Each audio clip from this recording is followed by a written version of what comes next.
We talk about advisor flight plan, and I want everybody to think of this as almost like a flight school simulator. And the progression is okay, pre-flight checklist. Okay, that includes due diligence and just getting organized.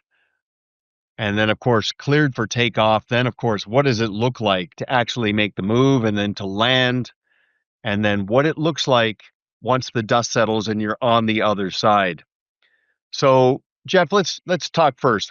What is it that you're seeing that is motivating people to consider their options and actually make a change? You got a bunch of different reasons out there, and I think it depends on where advisors are in their stage of their career at the moment.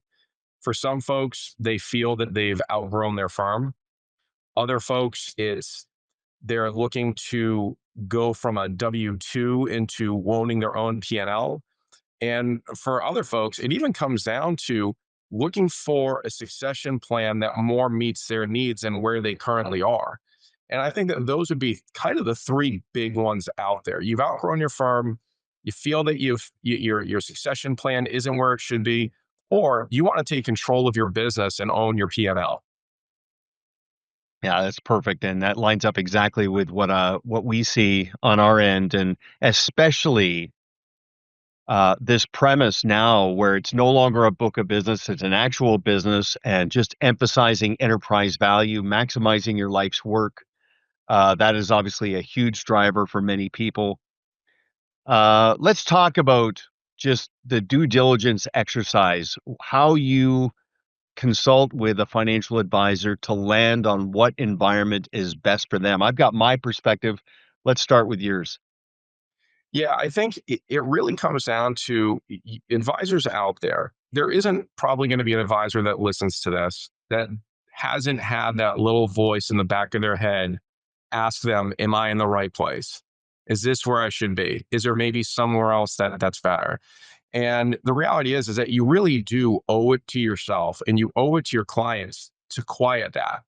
And I'll start with saying that anytime I have a first conversation with an advisor, I tell them, listen, my goal is not to tell you that all roads lead to the firm that I work for.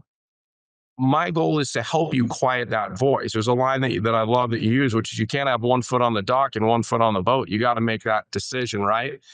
And for me, it's about walking advisors through that to say that at the end of the due diligence process, your goal is to either find out, yes, this place is the right place for me that I'm going to, or the place that I'm at, it's going to give you the confidence to go, I'm exactly where I should be right now.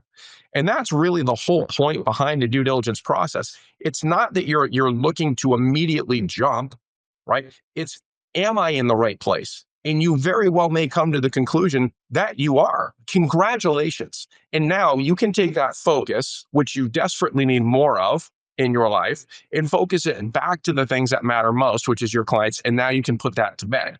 So for me, that is the very first step, is getting folks to understand, hey, there's a question, let's answer it.